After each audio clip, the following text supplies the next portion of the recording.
오늘 우리가 함께 볼 말씀은 마태복음 21장 12절부터 17절까지 말씀입니다. 마태복음 21장 12절부터 17절까지 말씀. 저하고 여러분이 한 목소리로 좀 같이 읽을까요? 제 성경은 개역 개정 성경이에요. 마태복음 21장 12절부터 17절 시작.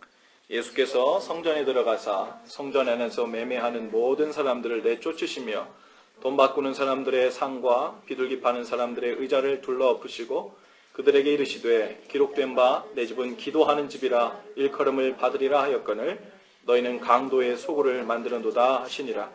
맹인과 저는 자들이 성전에서 예수께 나오매 고쳐주시니 대제사장들과 서기관들이 예수께서 하시는 이상한 일과 또 성전에서 소리질러 호산나 다윗의 자손이여 하는 어린이들을 보고 노하여 예수께 말하되 그들이 하는 말을 듣느냐. 예수께서 이르시되 그렇다. 어린아기와 젖먹이들의 입에서 나오는 찬미를 온전하게 하셨나이다 함을 너희가 읽어본 일이 없느냐 하시고 그들을 떠나 성 밖으로 베다니에 가서 거기서 유하시니라. 아멘. 오늘 말씀은 예수님께서 예루살렘에 입성하시고 나서 성전에 들어가셔서 성전 정화 사건이라 그래요. 성전을 깨끗게 하신 사건이라 그러는데 어떤 식으로 깨끗게 하셨나? 그게 조금 터프한 방법으로 하셨어요. 그렇죠? 우리가 예상하는 하나님의 아들, 거룩한 하나님의 아들, 그런 모습하고는 조금 이미지가 다른, 좀 깨는 방법이었어요. 그게 뭐냐 했더니 예수님께서 12절에 보니까 성전 안에서 매매하는 모든 사람들을 내쫓았대요. 이 성경 구절이요, 마태복음만 나오는 것이 아니라 다른 복음서에도 나오는데 다른 복음서에서는 어떤 표현이 나오냐면 노끈으로 채찍을 만들었대요. 노끈으로 채찍을 만들어서 그냥 쫓아내신 게 아니라 그걸로 그 짐승들을 때려 나오게 하고 책상을 둘러 엎고 매매하는 사람들을 잡아 끌고 완전히 그 폭력배들이죠. 말하자면 그 예수님의 제자들은 어부들이 많았잖아요. 그러니까 그 어부들이 얼마나 체격이 좋겠어요. 평생을 그물질하면서 뱃사람이었으니까 체격도 좋고 근육도 좋고 아마 베드로 같은 사람은 아마 우락부락하고 여기 근육들도 무지 많았을 거예요. 여기 민혁 형제보다도 훨씬 더. 딱 보자마자 베드로 같은 사람은 또 무식하기까지 했던 사람이잖아요. 그러니까 우리가 가만히 보면 완전히 그냥 폭력배들인 거예요. 갑자기 폭력배들의 대장으로 예수님께서 12명을 쫙 거느리고서는 지금 그 안에 들어가서는 갑자기 행패를 부리시는 거죠. 그것도 다른 데가 아니라 성전 안에 들어와서 상을 둘러엎었대요. 매매하는 자들 내쫓았대요. 채찍을 만들어서 막 휘둘리기 시작한 거예요. 다른 곳이 아니라 성전에서, 하나님의 계신다는 성전에서 하나님의 아들이시라고 말씀하시는 그 예수님께서 성전에 들어가서 이 성전에서 그 감히 상상 못할 일을 벌이고 계신 거죠. 그래서 여기 대제사장들과 서기관들이 예수께서 하시는 이상한 일을 봤다 그러는 거예요. 저게 무슨 짓인고 하는 거죠. 사람들에게 존경받고 선지자라고 혹은 하나님의 아들이라고, 이 이스라엘의 새 왕이 될 사람이라고 추종받는 그자가 와서 이스라엘의 가장 거룩한 곳에 와서는 저 가장 거룩하지 못한 일을 여기서 하고 있다고 생각하는 거죠. 도저히 머릿속에 이게 어떻게 됐는지 상상이 안 가는 거예요. 예수님께서 그 안에서 매매하는 모든 사람들 내쫓았다 그랬어요. 그리고 돈 바꾸는 사람들의 상과 비둘기 파는 사람들의 의자를 둘러엎었다 그랬어요. 당시에 성전에서 매매하는 자들이 왜 있었나? 매매한다는 것은요, 짐승을 사고 파는 거예요. 그러니까 성전에 들어가서 제사를 드리려면 짐승을 사야 되거든요. 근데 그 짐승이 아무 짐승이나 되는 것이 아니라 그 규정이 있어요. 흠이 없어야 되고, 짐승마다 이 규정이 있어서 그 규격에 맞는 짐승을 사야 제사장이 그것을 확인하고 제물로 바칠 수 있어요. 그러니까 이 사람들마다 어떤 사람들은요, 절기가 돼가지고 제사를 드리러 왔는데 너무 급하게 오느라고 그 흠 없는 그 규격에 맞는 짐승들을 준비를 못한 거예요. 그러면은 성전 안에 들어와서 그 입구에서 그 짐승들을 파는 사람들이 있었어요. 그 사람들이 가격을 싸게 받았을까요? 높게 받았을까요? 보통 높게 받은 게 아니죠. 제사는 드려야 되는데 그걸 미처 준비를 못했고 아무 짐승이나 잡아오면 안 되고 그러니까 그것들만 전문적으로 하는 꾼들이 있었던 거예요. 그리고 2배, 3배, 4배 아마 이렇게 값을 올려서 받는 사람들. 즉 그 사람들은 성전에 예배하기 위해서 와서 죽을 치고 있는 것이 아니라 돈을 강도처럼 2배, 3배, 4배 불려가지고 그 돈을 갈취하려고 와서 서 있던 사람들이에요. 앉아있던 사람들이에요. 책상을 쫙 펴놓고 여기 있던 이 비둘기는 원래 10불 하는 건데 오늘 100불에 팝니다. 아님 말고 이러고 하는 사람, 매매하는 사람들이 앞에서 딱 서 있는 거죠. 비둘기 파는 사람들, 매매하는 사람들, 돈 바꾸는 사람들. 즉 성전에 들어가면 또 하나 해야 될 일은 뭐였냐면 성전세를 내야 돼요. 그 성전을 사용하는 료가 있었다고요. 그 피를 내기 위해서 뭐 반세겔이라든지 뭐 이렇게 내야 되는데 그것이 없는 사람들이 있어요. 그러면 와가지고 그것을 환전해주는 환전소가 있었다고요. 은을 바꿔준다든지 혹은 다른 통화를 그쪽에 와서 바꿔준다든지. 근데 그 사람들이 정식으로 잘 바꿔줬을까요? 환율을 무지 높게 받았겠죠. 성전세를 내야 되는데 미처 준비를 못했고 성전에서는 그 성전에서 받는 그 통화가 아니면 받아주지 않는다 그러고 그 앞에서 말하자면 international 체인지들 그 앞에 입고 있다가 환전을 하는 익스체인지 하는 사람들이 있었죠. 그 사람들이 아주 그 환율도 높게 해서 막 받았죠. 말은 거룩한 하나님의 성전 아닌데 이 안에서는 예배하러 모인 사람들이 거기에 즐비하게 있는 것이 아니라 돈을 3배, 4배, 5배 불려서 돈을 벌려고 들어온 사람들이 바글바글하고 또 그 안에는 성전세를 내야 되는데 그 환전해 주려서 그 환율을 높게 받아가지고 돈을 벌려고 하는 사람들이 들어와서 바글바글한 곳. 문전성시를 이루긴 이루었는데 이것이 너무 예배하고 싶은 그 열정 때문에 오늘 저녁처럼 발렌타인데이인데 그거 포기하고 예배하고 싶어서 여기 나온 것이 아니라 돈을 벌고 싶어서 그 딴 마음을 가지고 나왔던 사람들이 문전성시를 이루고 있었던 거죠. 예수님께서 바로 그곳에서 하나님의 거룩한 성전을 본 것이 아니라 성전을 더럽히고 있는 강도들을 본 거예요.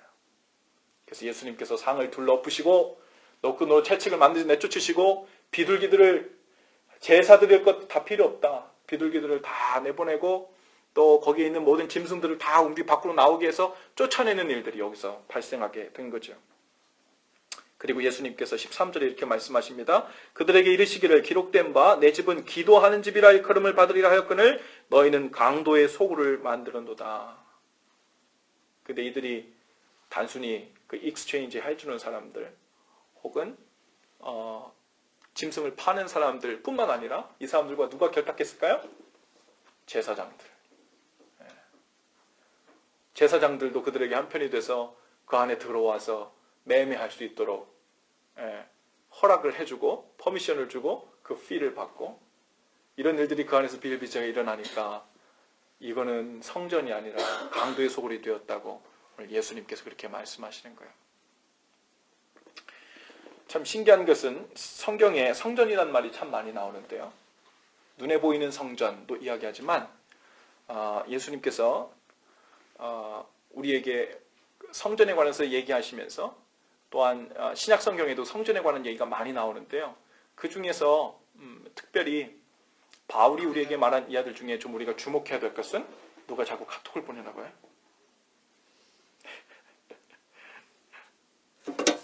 주목해서 봐야 될 것은 바울이 고린도전서 3장 16절에 우리에게 얘기한 많은 성전에 관한 이야기가 있지만 그 성전이 바로 무엇이냐고 얘기하는가. 오늘 그것을 또 함께 이야기하면 오늘 이 본문 말씀이 우리에게 성령님께서 어떤 음성으로 들려주시는지 아마 더 가까이 갈 수 있을 것 같아요. 다 같이 한번 좀 찾아볼까요?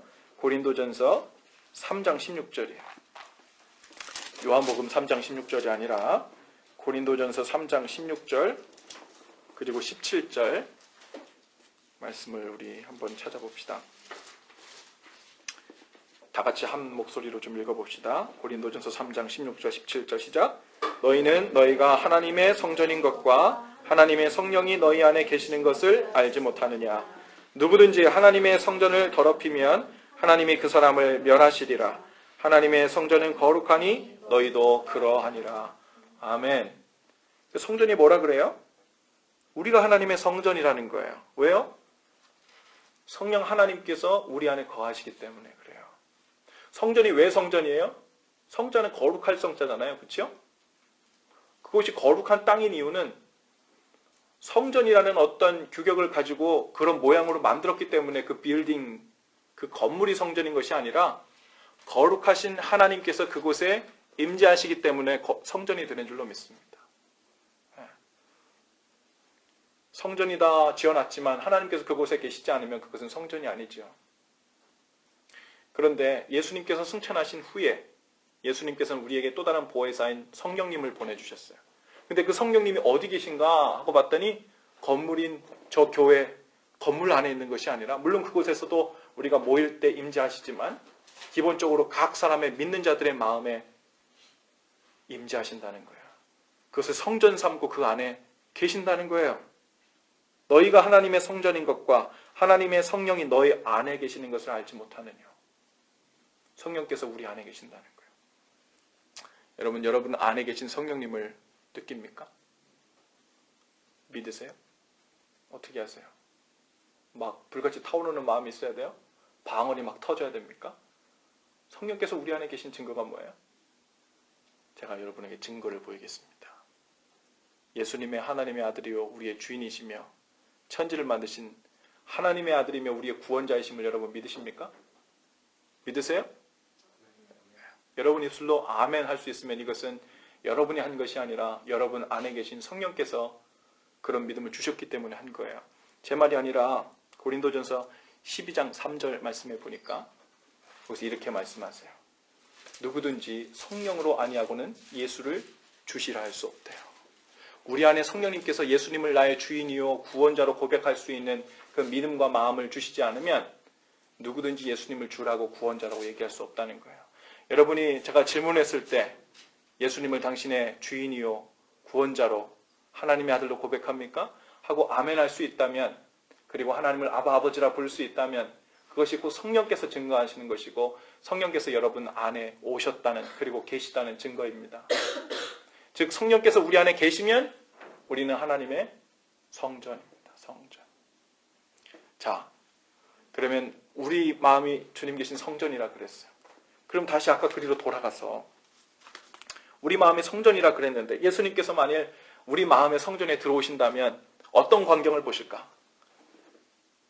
예루살렘 성전에 들어가신 예수님의 눈에는 매매하는 자들, 돈 바꾸는 자들, 하나님을 예배하는 것에는 관심이 없고 그들 눈에는 오로지 자기의 이득, 이익, 욕심, 세상 성공 이것만 채우려고 하는, 그들의 몸은 비록 성전 안에 들어와 있지만 그들의 마음은 여전히 세상 성공, 돈 이것에 사로잡혀 있었다는 거죠. 예수님은 그들이 성전 안에 몸을 옮겨놓았기 때문에 그들을 성도라고 부르지 않았어요. 강도들이라고 불렀죠. 성령께서 여러분의 마음들에 들어오셔서 성전 삼고 계십니다. 우리 마음이 강도의 구렬이 되지 않으려면 우리 안에 매매하는 자들과 같이, 돈 바꾸는 자들과 같이, 우리 안에 어떻게 하면 하나님을 이용해서 내 세상의 성공을 이뤄볼까? 어떻게 하면 하나님을 이용해서 내 욕심을 한번 차려볼까? 어떻게 하면 내가 하나님을 이용해서 주님의 이름으로 내가 원하는 세상의 성공, 그 꿈을 한번 이뤄볼까? 만약 우리가 이런 마음으로 성령님을 모시고 하나님의 성전 되어 있다면 어쩌면 하나님 눈에 보시기에 우리가 이 성전 안에서 돈을 매매하고 비둘기를 팔고 환전해주고 이러면서 엉뚱한 마음을 가지고 성전 안에 몸을 옮겨놓고 있었던 사람들과 별반 다르지 않을 수 있어요. 미안합니다.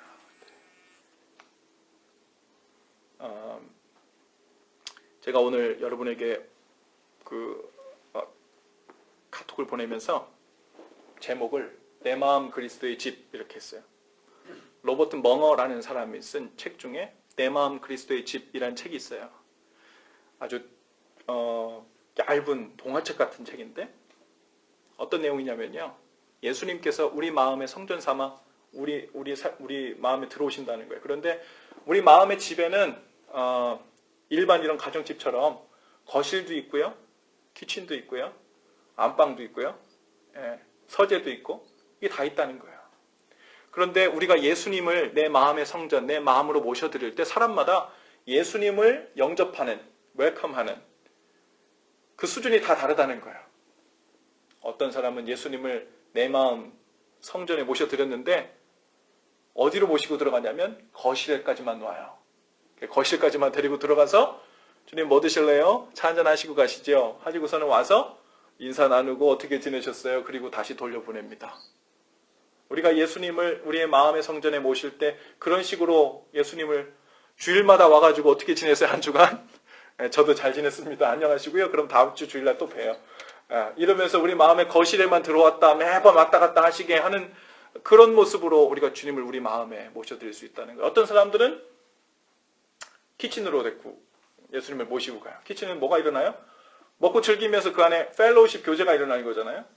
그래서 막 즐기고 그 안에서 주님의 이름으로 형제자매들과 막 이야기하고 막 너무 좋아. 막 은혜가 충만한 것 같아. 근데 그때만 주님의 이름을 불렀지 밖에 나오면 여전히 주님께서 식사만 하고 가신 거예요.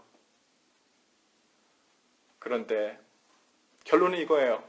주님께서 우리 마음 성전에 들어오실 때 거실에만 있다가 잠시 인사하고 가시지 않도록 키친에 들어와서 교제하고 먹을 것만 먹고 가시지 않도록 우리 삶 전체 서재와 안방까지 다 내어드려서 주님께서 우리 삶에 들어오셔서 우리 내 마음 가운데 들어오셔서 구석구석을 다 누리시면서 함께 사실 수 있도록 그래서 오늘 말씀에 보니까 그렇잖아요. 주님의 성전은 본래 뭐라고 했다고요? 내 집은 기도하는 집이라 일컬음을 받으리라 말씀했다는 거예요.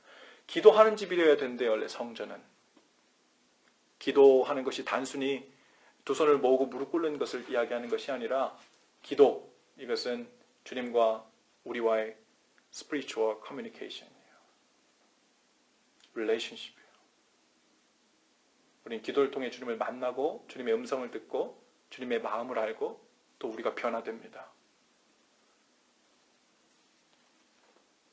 주님께서 본래 원하시는 그 성전의 기능은 마음 아픈 자, 절망한 자, 소망을 잃은 자, 그리고 그 마음에 길을 잃은 자들이 주님 앞에 나와서 주님과의 릴레이션십을 회복하고 하나님의 자녀가 되고 하나님은 그들의 백성이 하나님은 그들의 하나님이 되고 그들은 하나님의 백성이 되어서 함께 사는 거예요.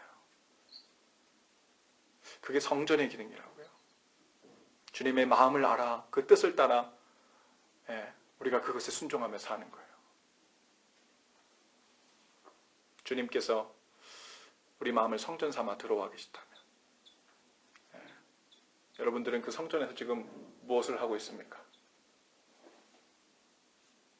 우리가 그리스도인한 이름으로 교회 다닌다는 이름으로 주님 앞에 교회도 나가고 제자훈련도 하고 찬양도 하고 예배도 하고 다 하는데 그런 것을 다 떠나서 내 마음 한복판에 주님을 모실 때 내가 어떤 모습으로 주님을 모셔드립니까?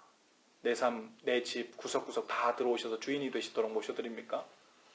아니면 내가 보여드리고 싶은 내가 릴레이션십 맺고 싶은 부분만 혹은 주님께 간구하고 기도하고 얻고 싶은 부분만 주님과 살짝 관계를 맺고 내 베네핏만 누릴 수 있도록 그렇게 살짝 관계를 맺고 있습니까? 오늘 주님께서 우리에게 도전하시는 그 음성이 바로 이 말씀이라 믿습니다. 주님께서 오늘 우리 가운데 성전 삼아주셔서 우리 마음에 들어와 계신다는 거예요. 우리가 이 안에 빼매하는 자들과 같이 돈 바꾸는 자들과 같이 세상의 성공이나 내가 원하는 어떤 목표를 이루기 위해서 기도라는 것을 이용하고 믿음이라는 것을 이용하고 하는 것이 아니라 물론 그런 것을 구한다고 우리가 믿음이 없다는 이야기가 아니에요. 그러한 것은 물론 하나님께서 채워주시는 분이시지만 그것을 목적으로 삼고 주님을 찾아가는 것은 건강한 릴레이션십이 아니죠. 그렇죠? 마치 그것은 이런 것 같아요. 오늘 발렌타인데이라서 사람들이 많은 애인들을 만나러 갈 텐데 그렇죠? 그 애인을 만나러 가는데 어떤 사람들은 그 애인이 너무 보고 싶어서, 특별히 발렌타인데이에 이 셀러브레이션 해야 되는데 그 애인과 만나서 영화도 보고 좋은 시간을 보내면 얼마나 좋아요? 그래서 그 순수한 마음으로 너무 보고 싶어서, 사랑하는 사람이 보고 싶어서 갔다면 그게 건강한 거죠. 그런데 그 사람들이 만일 오늘 내 친구는 초콜릿을 어떤 거 받았대는데, 얼마짜리 받았대는데, 선물을 어떤 걸 받았대는데, 얼마짜리를 받았대는데, 그러면서 과연 나는 오늘 얼마짜리 선물을 받을까? 어떤 초콜릿을 받을까? 어떤 이벤트를 선물 받을까? 라는 오로지 자기 받고 싶은 거 베네핏만 누리면서 그 남자친구, 여자친구를 만나러 나간다면 과연 그게 건강한 릴레이션십이 아니겠죠. 그렇다고 초콜릿을 안 준다는 게 아니에요. 그렇죠? 선물을 안 준다는 게 아니에요. 선물보다 그 사람이 더 좋고, 선물보다 그 사람이 더 초점에 맞춰줘야 된다는 거죠. 우리가 주님 앞에 나갈 때 하나님이 우리 하늘 아버지이시라서 그분 때문에 우리가 주님 앞에 나가고, 그분 때문에 성전 삼아 우리가 주님을 만나는 기쁨과 의미가 충만해야 될 줄로 믿습니다. 주님께서 주시는 베네핏과 선물은 그 나중이에요. 물론 사람이 주는 그런 선물과 비교할 수 없을 정도로 하나님은 놀라운 선물들을 우리에게 허락해 주시지만, 그럼에도 불구하고 그 선물이 우리의 first reason to meet, 그렇게 되면 안 된다는 거예요. 오늘 주님 앞에 나가면서 오늘 성령께서 우리를 통해 말씀하시는 그 음성을 다 들으실 수 있기를 바랍니다. 그래서 오늘 하나님의 그늘 아래, 이게 찬양 가사를 보니까 이런 가사가 있어요. 하나님의 그늘 아래 내 모든 것 다 내려놓고. 뭐 내려놓으실래요? 돈 바꾸려고 마음먹었다면 돈 다 내려놓으시고, 오늘 어떤 종류의 짐승 팔아먹어서 좀 이득 좀 보려고 주님 앞에 나오고 있었다면 어떤 짐승이든 다 내려놓으시고, 나 잠잠히 주를 묵상하네. 바로 주님의 얼굴을 구하는 것이 하나님, 제가 이곳에 있는 첫 번째 이유입니다. 제가 주님을 찾는 이유이고 예배하는 이유입니다. 제가 주님을 아버지라 부르고 내 삶의 주인이다, 내 사랑하는 분이십니다 라고 고백하는 첫 번째 이유입니다. 나는 그 고백이 우리 가운데 있기를 바랍니다. 그 고백을 우리 마음의 고백으로 바꾸어서 이 시간 주님 앞에 함께 올려드리십시다. 함께 찬송하신 후에, 그리고 나서 우리 고백을 다시 한번 주님 앞에 기도하며 나가십시다.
성전 삼아 주셨는데, 우리도 하나님 그 예루살렘 성전에서 돈 바꾸는 자들과 매매하는 자들과 주님을 찾는 그 이유와 동기가 크게 다르지 않았음을 주님 고백합니다. 오늘 이 시간 하나님 얼굴을 구하고 하나님이 하나님이시기 때문에 주님을 찾는 마음이 우리 가운데 있기를 원합니다.